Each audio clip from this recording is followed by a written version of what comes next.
Good morning everyone, and welcome to the Putty Mod YouTube channel. Alright, today we're getting a few more pieces off the pea picker here. I'm going to take into the shop and start polishing.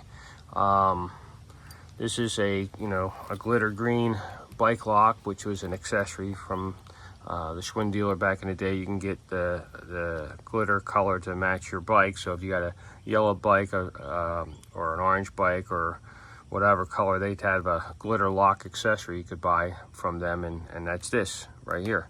But anyway, let me go ahead and set that off to the side here, and I'm going to take the shifter off and clean up all this chrome. It's got some oxidation, some pitting and scratches. Hello, Lola. And let's see, there's the shift knob. Still has the original decal on it here, as well as this one. And I'm going to try to preserve that. I don't necessarily want to replace it with a brand new one, because geez, you can easily do that. They reproduce it, but really want to try to keep this one. I don't mind the patina, to tell you the truth. The whole bike is going to kind of be that way. It's going to have a brand new beautiful paint job, but it's going to have all its original old pieces back on it. I did manage to find another set of S-bolts for this, original ones, and a few other, this nut that's missing here, this nut that's missing here as well, I have coming. So there's so many pieces to this puzzle that are on its way that I'm finding. I have a donor bike. I found a guy as an original green pea picker.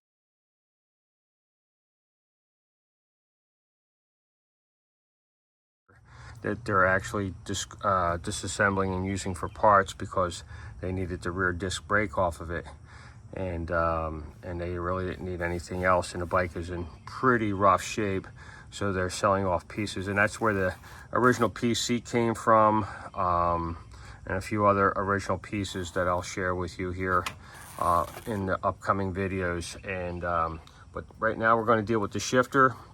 I took the shifter that I got that was on the bike off already. This is another shifter that I had found.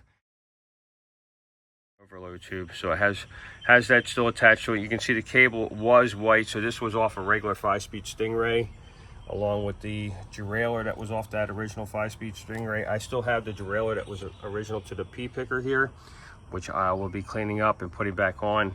I just put this setup on here just to see how it all worked, and everything really works great. I'm moving the shifter now. You can see how the derailleur is going in and out. Yeah, so what I'm going to be doing is taking pieces from this shifter here, pieces from the original shifter, and building a, as good a shifter as I can with all original stuff. This still has the original screws, the other one did not. So between the two of them, the combination, I'll have a really, really nice original parts shifter. Everything will be, cleaned up and preserved, but not replaced or fully restored with new stickers and things like that. We're gonna, like I said, I'm gonna try to keep everything, original as much as I possibly can. All right, let me go ahead and start getting this unscrewed and disconnect it for the bike, so we can bring it in the shop and start working some magic here.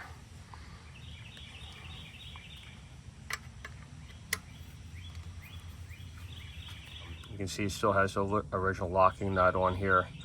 This really has never been disturbed. This is as it has always been. Cables loop going through the bottom of the selector that's on the other side of the shifter here. And it shows you what gear you're, or position of gear you would be in, that little arrow. And we're going to get this backing off. It has another 3 Phillips head screws in it. We'll go ahead and get that off, and then disconnect the cable and get this thing off the bike. Stand by.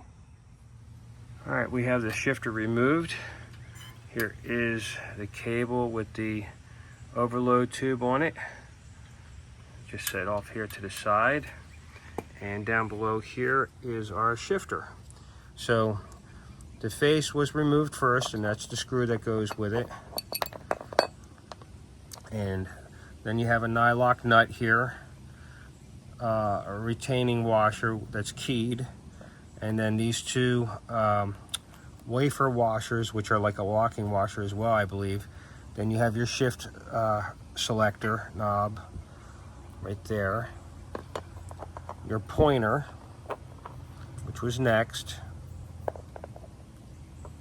and then your face here that holds your cable and everything, and your shift selector in place and allows it to move. This is the pivot point, and this is your stop, and your stop back here, so you can't go any further.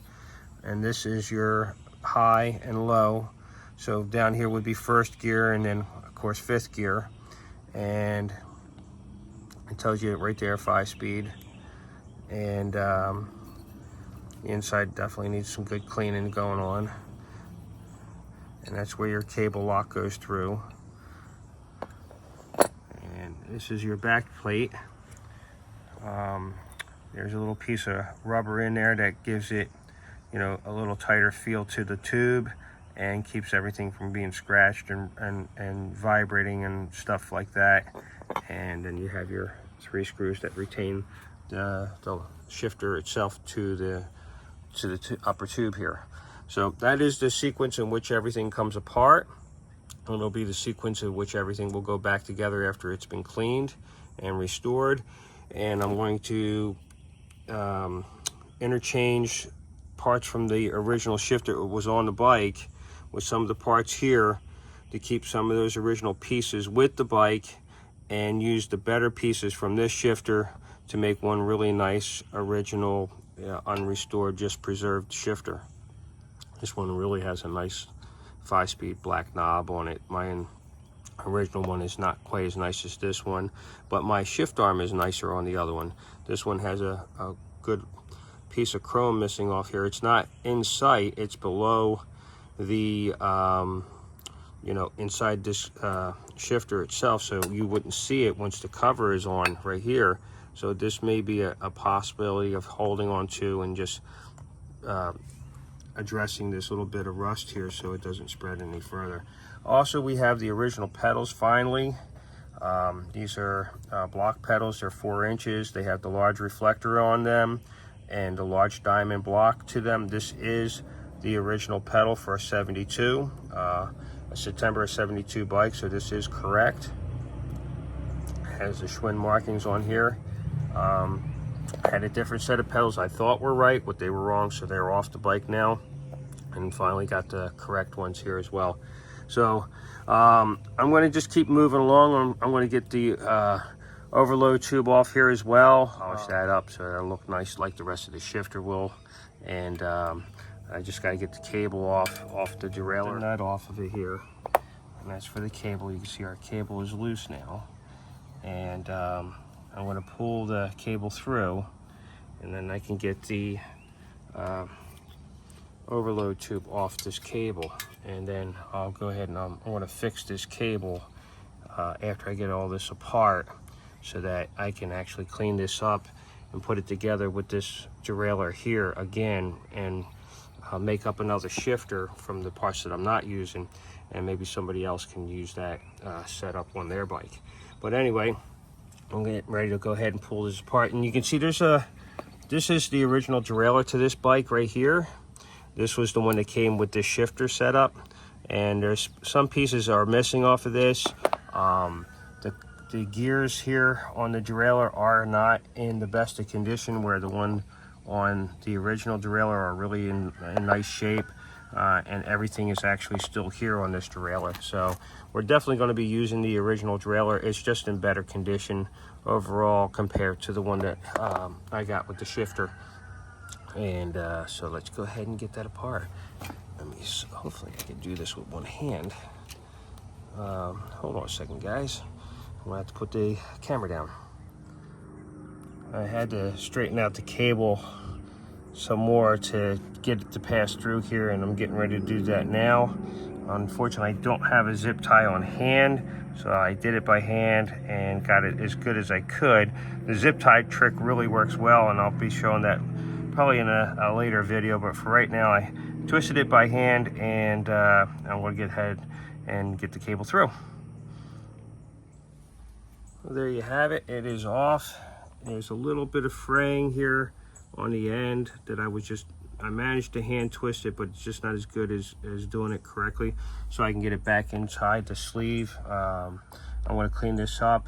So stand by for the after stuff.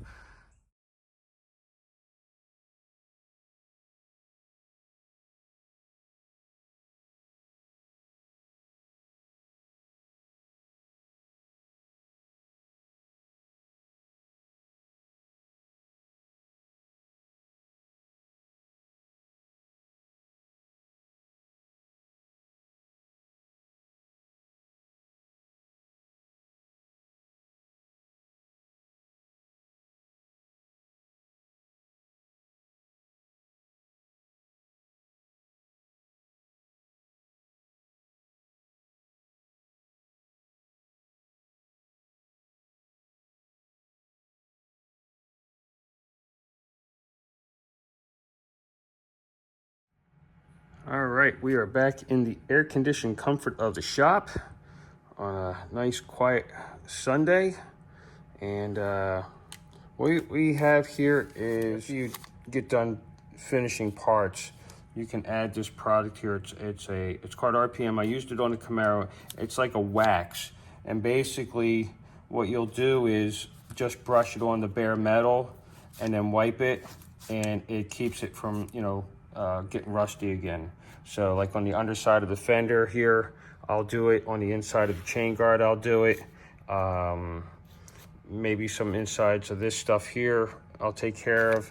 Anywhere, that you don't have an outside shine like this chrome here, like on pieces like this, you just go ahead and add this product here. You warm it up, like either out in the hot sun like I did today. I'll just let it sit out in the sun for a while, or under a lamp like this.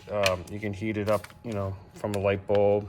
You can also put it on like a hot plate or something like that on a low temperature, and just get it warmed up enough so the wax inside is movable, pliable, and then you can apply it to the parts.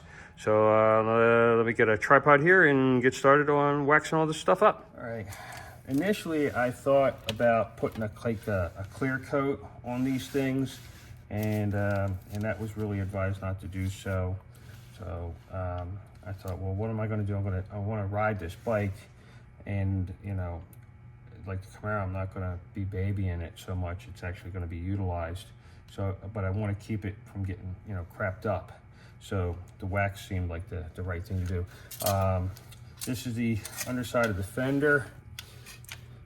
This really came out really nice. There was a big, I don't know, bee's nest underneath of here. You've seen in some of that still photography. It was pretty bad. There was a lot of rust pitting on it and everything. You can see there's a bit of chrome missing right here, which is okay. The legs to attach it down to the frame to support it, they're in really nice condition. They really came out super nice. They really cleaned up well. Along with the fender, there's really not much of any dents or anything in it. It's actually really nice. Here, I'm gonna turn the camera around here. Turn that down there closer so it's not such distracting. But take a look. That really came out good. I'm gonna maybe do a final polish on it once it's on the bike and it's better supported. I'll give it a little bit of, more of a rub, so to speak. But on the bike, I know this thing's gonna look fantastic. The shine of the chrome is basically, I would say, like a factory shine. It's not like show chrome or anything. These bikes were not done in show chrome as far as I know. So I think the chrome appearance is like it would have been from the factory, despite it does have a bit of patina on here, as you can see. But then again, it's also over 50 years old. The hardware came out really good. I cleaned up nice. The other one down here at this end also came out real nice. Nut and everything looks good. So I'm really pleased with the appearance of that fender. It's super, super nice. This is the chain guard. This is the original paint. It's seen a lot of wear. It's got a pretty heavy scratch right through the middle here. The Schwinn is pretty bright, but it fades out down the chain guard. You know, people cleaning these things, kids clean these things or whatever, you know, they don't think about it. It never is. That's why this stuff is so valuable now, because, you know, Survivor stuff that is really nice is worth its weight. So anything that you can get that's in a Survivor condition is really cool to have. And they don't reproduce a silk screen for this, as far as I know. They have a water slide decal you can apply, which is very nice. They also have a sticker, which it's okay, but the water slide decal is really the way to go when you do a restoration. If you don't have an original, you know, silk screen like this is, but it's there. It's very legible. You can read it in person. It really does pop a lot more than it does here on film. Unfortunately, you really don't capture how good it really is still here. There's one of the pieces of hardware and a star washer behind it. It's good. This green down here is actually just the way it was painted from the factory, so they didn't tape this stuff off, and it got the green paint as well as the part of the chain guard. Up top, the chrome is nice, showing its age a little bit here and there. The rivets, I cleaned up them real good. You can see some pitting on those heads there, as they're steel, so they really took a lot of, and unfinished, so they took a lot of the years of wear and tear there. The back side of the support looks good. Inside came out super nice. I mean, this thing was really rusty, looked like crap, and now it really looks super good. And the paint on it is nice. It got a good shine to it. That's a lacquer paint, so it buffs up really good. The gooseneck, it's original. It's 1972. It's really difficult to see the date in it because there's a lot of chrome missing here around where the date and where it says max height and stuff like that. So I put a still picture in there to point out where it says 72. I did manage to find a set of original S-bolts. Since the beginning of this video, I was talking about that, and here they are. They finally came in. One of the nuts is incorrect. One of the nuts is correct, so I'll need to find another original nut. These are a lock nut on here, so I just need to find another, you know, Schwinn original lock nut, and I'll be okay with that hardware. It's kind of challenging finding all these pieces. You know, being a kid's bike, these things really, you know, kids really loved them and everything, but they rode the crap out of them, and stuff gets lost along the way, and or replaced with whatever is in Dad's toolbox or coffee can for a piece of hardware that they need, and so stuff goes by the wayside like that. This was an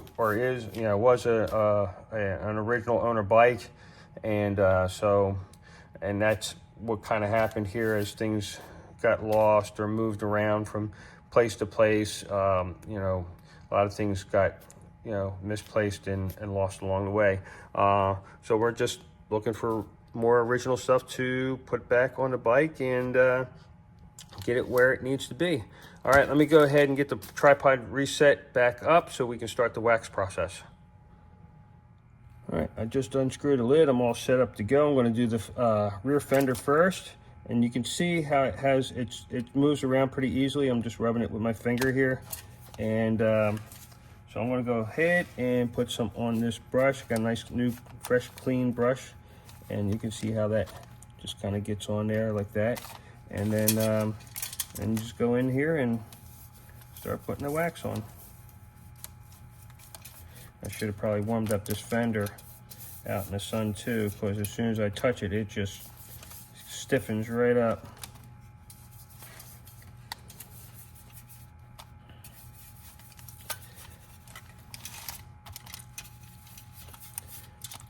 And then I'll take a rag and I'll rub this all in. And you can leave this out in the rain and it won't rust up. It's pretty good. It lasts, you know, a few years If you store a bike or a car or something like that indoors and it never sees weather or anything like that, this stuff can last, you know, indefinitely. But if you do plan on riding or you're driving your classic car or something like that, you're supposed to reapply this stuff, like, I guess, every year or so, you know, to keep maintenance up on it. On the Camara's been done several years now, and everything still looks great that I used this wax on. It really does work good. And that's about it right there. I'll do the hardware piece here. Put a little bit of wax on that, and I'll just let that sit. I might do, yeah, maybe I'll go in and do the legs too a little bit. I'll probably be putting some kind of polish on them all the time anyway, so they're never going to look crappy again as long as I am alive with this bike. Yeah. All right, that's done. All right, cool. All right, this is the chain guard, one of those super awesome pieces that I was able to get, and very grateful to find it, that's for sure. And these guys are parting out an original P, and I did manage to get quite a bit of stuff off that bike, because all they wanted was that rear wheel with the disc brake on it. That's all the guy needed for his bike, and he didn't care much about the rest of it, which is kind of crazy. I would have, I mean, then again, you know, you got so many of these bikes, you know, some guys, they don't care, or they just pass it along or whatever, let somebody else restore it and look for that disc brake. That disc brake setup is like insanely expensive to replace. I don't know how rare the part is, to tell you the truth. I haven't been playing with these things more than about 15 minutes at this point, and when it comes to knowing anything about a Schwinn bicycle or restoring bicycles or anything like that, I'm definitely a novice, very green, don't know much about it.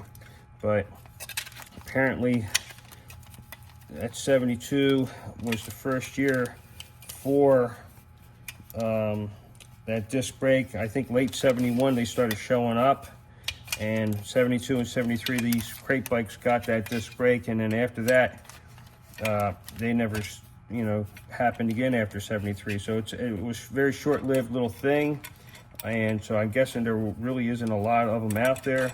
So when you do find one, it's money. I mean, I seen disc brake wheels on eBay for $5 grand.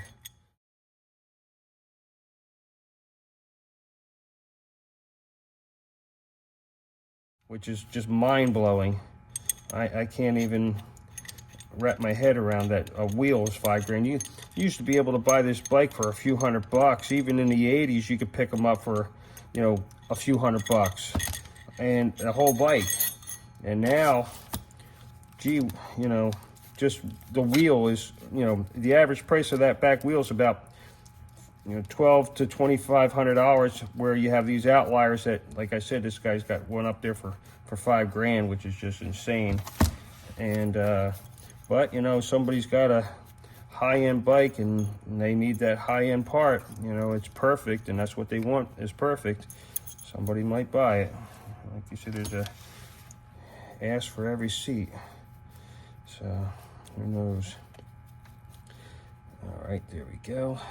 That's all done, and I'm going to put a little wax on the inside of this. It doesn't need much, and so we got that done,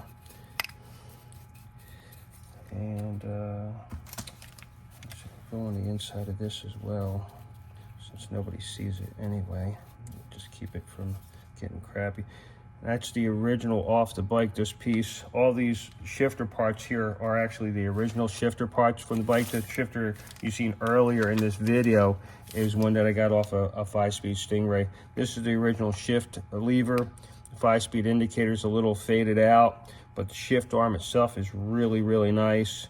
The ball isn't quite as black as the other one is, so I may use the one from the Stingray. They're identical, but the one from the Stingray is just a little better, a little nicer than this one. We'll see. where the 5-speed, that's all gone now since it was polished. The one from the Stingray, I want to try to be a lot more gentler, careful with, to preserve that sticker. The sticker was already missing off of this part, so it didn't matter much. But this sticker, there was only bits and pieces of it, and it was flaking off, and you can see there's holes in this. This was heavily oxidized.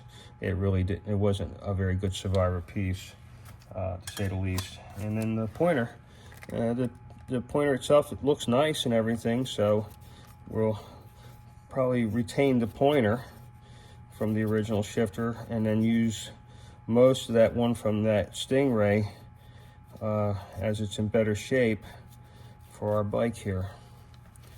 All right, that'll do it. All right, let me wrap this video up here, guys. And anyway, pretty nice stuff. Everything is waxed now and looking good. And thanks for watching. Stay tuned for some more updates on the Pea Picker. And please subscribe, leave comments. See ya.